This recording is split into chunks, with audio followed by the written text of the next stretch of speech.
Question iri kuti draw a graph of y is equal to 3 minus 2x for values of x from minus 2 to plus 4. So let us deal with this first statement first, then we can go on to part A and part B. At this point, what I would advise is munodzokera zvishure mokopa question yedu, then kana manayo paside kuitira kuti patinomuvha from the blackboard tichienda kugraph paper hachizokuconfusei. So that is what I would request. Otherwise, draw a line of y is equal to 3 minus 2x. So the equation we are working with dy is equal to 3 minus 2x. Saka pagraph paper pedu panapa tinonyora the equation kwanzi chi y is equal to 3 minus 2x like that. So zvanzi for values of x from minus 2 to plus 4. Chinhu chakanyanya kukosha kana tichidrowa magraph tichishandisa graph paper, that is our graph paper, a table of values. So we have to put down our table of values. So ndozvinge zvakaita table of values yedu. Table of values inotoda kuonekwa pagraph paper. Inotoda kuonekwa pagraph paper. Saka please say, of course mimi munenge muchidrowa ne a ruler. Unfortunately I cannot do that. This is electronic drawing. It's a lot difficult kuita ne ruler. Saka this is just for practice sake, but imimi munotodraw box renyu rakanaka naka ne ruler, then monyora x apo, monyora y, underline pakati pacho like that. Toverenga question yati for values of x from minus 2 to plus 4. Kuda kuti pana x panapa chaisa minus 2, toda kuramba tichienda from minus 2 tichienda to 4. Saka it's minus 2 minus 1 0 1 2 3, and I'm sorry, I have to continue kunoku kuti ikwane 4.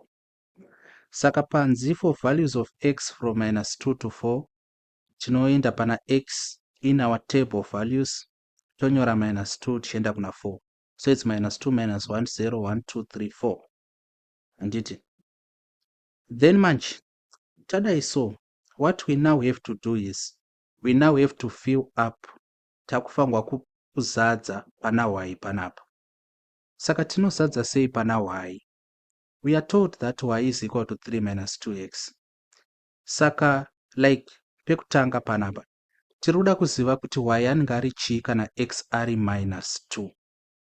Kureva kuti we just take our equation y is equals to 3 minus 2x, then we substitute x with minus 2 to replace x na minus 2. Saka y inge equal to 3 minus 2 multiplying minus 2 to solve panapa. Saka this is 3 minus 2 times minus 2, that's plus 4. Kureva kuti this will be 7. Saka panapa toya tonyora 7 yedu. And toita the same with minus 1. Y is equals to 3 minus 2 to replace x na minus 1. So izvi zvatinoita izvi tichizadzisa panapa munogona kuzviitira graph paper kuitira kuti musazonyanya kuzadza zvinhu paspace yamofanirwa kudi kuzodrowa your graph. Saka inini ndiri kuzviitira apa, but I'm going to erase kana ndapedza. Imi mozviitira graph paper. But these are places and times where you should avoid arithmetic errors. By all means, please don't make arithmetic errors because munenge mawekera graph paper. So continuing with this, y inenge equal to 3 minus 2 times minus 1, that's plus 2. Saka here it's 5. Donyora 5 yangu panapa. Then kana y ari, kana x ari 0, of course y anenge ari 3. Because 0 times any number is 0, so y is equals to 3. Kana x ari 1, tinge tichiti y is equals to 3 minus 2 multiplying 1. Zvirongoreva kuti 3 minus 2 to get 1. Panapa ndi 1. Then kana x ari 2, y is equals to 3 minus 2 multiplying 2. which means 3 minus 2 times 2 ndi minus 4. Saka apa ndi minus 1, like that. Then kana x ari 3, takuti y is equals to 3 minus 2 multiplying 3, which is equal to 3 minus 2 times 3 ndi minus 6, saka apa ndi minus 3. And kana x ari 4, y is equals to 3 minus 2 multiplying 4. This is equal to 3 minus 8. And what is 3 minus 8? That is minus 5. Saka panapa toyatonyora chi minus 5, like that. Izvi zvese clutter yese yaitirwa graph paper, so we have to erase it. What we have now is our table of values. That is our table of values. What do we do next? Tikaenderera mberi nequestion yedu iri kuzotiudza kuti use the graph to find y when x is equal to minus 1.4. Then b yakuti to solve the equation 3 minus 2x is equal to minus 4. Ndo zvairi kutiudza. So apo manje kuti tidile nayo iyi, amwe magraphs achauya akatipa scale. So if you stay with us, you are going to find out kuti scale tinodila nayo sei. We have done questions and still going to do more questions. Dzinotiratidza kuti scale tinodila nayo sei. Otherwise, kana pasina kuspecifyiwa a scale, you have to use what I call a default scale. Saka scale inotiudza something. Alright, before we go there, let us draw our Cartesian plane. Saka x yedu, our minimum, we should know yatinoti x mean. If I prefer kuti musinyore, saka kune yatinoti x mean, like this. Saka x mean tiri the minimum value of x ndiani. Tikatarisa pano tinoona kuti ndi minus 2. What about the maximum value of x ndiani? X max tikatarisa toona kuti ndi 4. And like zvakataurwa in our question, for values of x from minus 2 to plus 4. So it's quite apparent. Then the minimum value of y mean ndiani? Ndi minus 5. And the maximum value of y max ndiani? Ndi 7. So this is important. It helps us when we are trying to draw our Cartesian plane. Saka let us draw our Cartesian plane. Ngatitierenge rakamira rakadai so. Tinouya panapa toisa a straight line.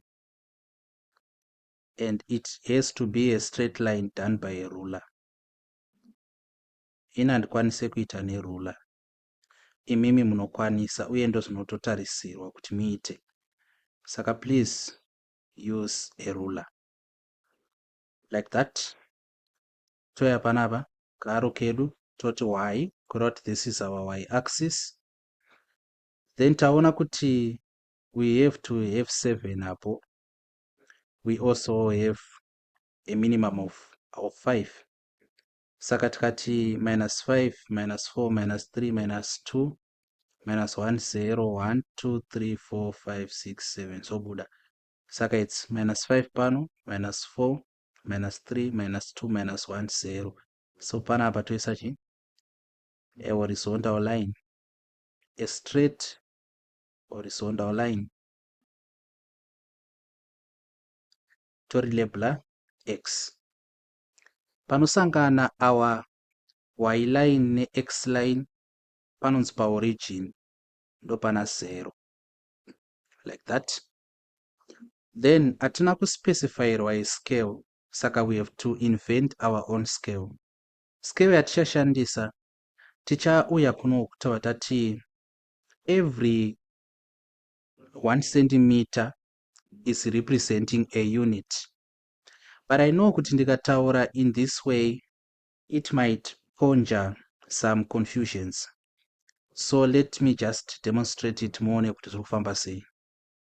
So zvatiri kuita pano ndezvekuti tiri kuti kubva panapa ndo pana minus 2, apa paripo pana minus 1. Saka distance yekubva pana -2 kuenda pana -1 inofanira kufanana nedistance yekubva pana -1 kuenda paorigin pana 0. Then tikati panapa ndo pana 1 apa 2. As you can see already kuti zvinhu zvedu zvaungana, so we have to adjust. Adjustment yedu panapa ndeyekuti takuti 2 centimeters ndo dzakurepresenta a unit. Saka tinoti kubva paorigin pana 0, then panapa ndo pana -1, apo paina -2. It now makes sense. Kureva kuti kubva pana 0 after 2 centimeters ndo pana 1, apo pana 2, apa pana 3, apo pana 4, like that. We are also allowed kuya to side 5 just for convenience sake, but zvinhu zvedu zvichatangira pana -2 zvichinogumira pana 4. So what we did here is tamuva graph redu pasi zvishoma, so that we make sure kuti 2 centimeters dziri kurepresenta 1 unit even kuy axis kuitira paplotting. Saka kunoku ndokwata kuti panapa ndo pana -5, apa pana -4, apo pana -3, -2, -1, then apo ndo pana 0. Toya kunoku tojamba 2 zvimaboxi izvi toti 1, apo 2, 3 panapa, 4 apo, 5 apo, toti 6 panapa, then of course kokupedzisira kunoku ndo kuna 7, of which tinogona kubvisa panapa towedzera. Kuwedzera kwedu tengeta kuti panapa 7, then towedzeredu toti chi y. So basically this is how our graph is going to appear. But for the sake of plotting, rega tiwedzere kuridzisa kuitira kuti tione zvinhu zvese zviri pano 1. So this is what we are working with. Saka chakakosha ndechongoziva kuti the distance between 0 na 1 should be equal to the distance between 1 na 2. Ndo zvinoreva kuti scale. Zvinhu zvese zvofanirwa kunge zviri equidistant to each other. And the distance between -1 na 0 ngaifanane na distance between 4 na 5. We have made sure of this, but the issue of scale, we are going to work on it when we do other practice questions. So let us now get to our plotting. Panapa taudzwa kuti kana x ari -2, y anenge ari 7. Saka tinouya kuna -2 kuri kuna x. Toona kuti -2 ari panapa, y ndi 7. Saka tinoenda pana -2 handi, totevera line ra -2 kusvikira pana 7, totaisa kastar kanaka kakadai so, like that. And then tabva pano taudzwa kuti kana x ari -1, -1 ari panapa, y anenge ari 5. Saka toenda pana -1 totevera kusvikira pana 5, totaisa kuti kamwe star like this. Taudzwa kuti kana x ari 0, y anenge ari chi, y anenge ari 3. Saka toya panapa toisa x kedu panapa. Kana x ari 1, y anenge ari 1. Saka x ari 1 panapa totevera tosvika pana 1, toisa kastar kanaka. Then kana x ari 2, y anenge ari -1. Saka x ari 2 panapa, -1 ari apa, kureva kuti todi toisa line redu panapa like that. Toti kana x ari 3, y anenge ari -3. 3 ari apa, totevera line ra 3 kusvikira pana -3 apo, toisa chi our line like that. Then kana x ari 4, y anenge ari -5. 4 totevera toona kuti -5 ari panapa like this. Saka taplota mapoints edu like that. We are then going to take our ruler tonanganisa pakati pemapoints aya to draw a straight line. Saka ini rangu of course harisi kuzobuda because I'm not using a ruler, but imimi you have to use a ruler. And mukaita izvozvo you are going to see kuti graph renyu richanyatsa kubuda riri a perfect straight line which is going to satisfy you. Rofanirwa kunyatsa kuva a straight line like that. Straight line. kana madaiso matodhrowa the straight line graph. Ndochete zvinodikwa kuisa our yx kana kuti xy plane, Cartesian plane yedu, tomeka sure kuti scale yedu taita zvakanaka, kungoreva kuti ngapave equal distance between any 2 points, 1 na 2 ngave equal to -2 -1 in terms of distance. Madaro, then you plot your points. Moenda kuna x, motevera kuti y ari papi, moisa kastar kenyu, then after that you take your ruler, you connect mastar acho. After connecting mastar acho, you have your straight line. Saka tatopedza kudhraw graph, takudzokera question. Sa question yamanyora pasi iyaiya. Use the graph part A to find y when x is equal to -1.4. Saka we have to determine kuti x are equal to -1.4 papi. That is what we have to determine first, kuti tizive kuti y anenge ari chii. For this question we had to zoom in a little kuitira kuti tinyatsokuona kuti zviri kufamba sei. Saka tikuda kutsvaga kuti x are equal to -1.4 papi. So we see kuti x are equal to -1 panapa and x are equal to -2 panapa. Kubva pano kusvikira apo pane tumasquares 20 and 20 little squares. Saka we have to know kuti 20 little squares utu tikaverenga little squares i20, toda kuziva kuti 0.1 0.2 inenge iri papi until we get from -1 tichienda kuna -2. So what we do is, after some deliberation, you are going to see kuti if we have 20 little squares, but these 20 little squares, they have to represent 10 units, and 20 should represent 10 units. Zvangoreva kuti 2 tumasquare tudiki turi kurepresenta 0.1, because we have 10 units from 0.1 until we get to 1. Saka 20 tumasquares utu toda kuti turi kureduce 20 tumasquares to 10 units. 20 tumasquares turi kurepresenta 10 units, kureva kuti 2 tumasquares tucharepresenta a single unit. To mean kuti tikaverenga panapa 2 tumasquares toti i1, tumwe 2 toita kuti 0.2 tichidaro. Kuti tisvike pana 4 we have to read 8 little squares. Saka tunge turi panapa somewhere here apapa. So pana -1.4. This issue of the scale, many people find it difficult to fathom. So if my explanation is not satisfactory, please inform me so that I might try to find ways of explaining it. But this is what I've been saying. We have 20 little squares between -1 and -2, but we need 10 units. It means 2 little squares are representing a single unit, of which a single unit inenge iri a 0.1. Saka tikaverenga tumasquares 2 tudiki toita kuti -1.1, toverenga tumwe 2 yava -1.2, toverenga tumwe 2 -1.3, tumwe 2 -1.4. That is 8 little squares turi kutipa chi -1.4. That is it. Then taziva kuti -1.4 iri papi, we then have to draw a straight line, a dotted line this time, kubva pana -1.4 tichida kunobata.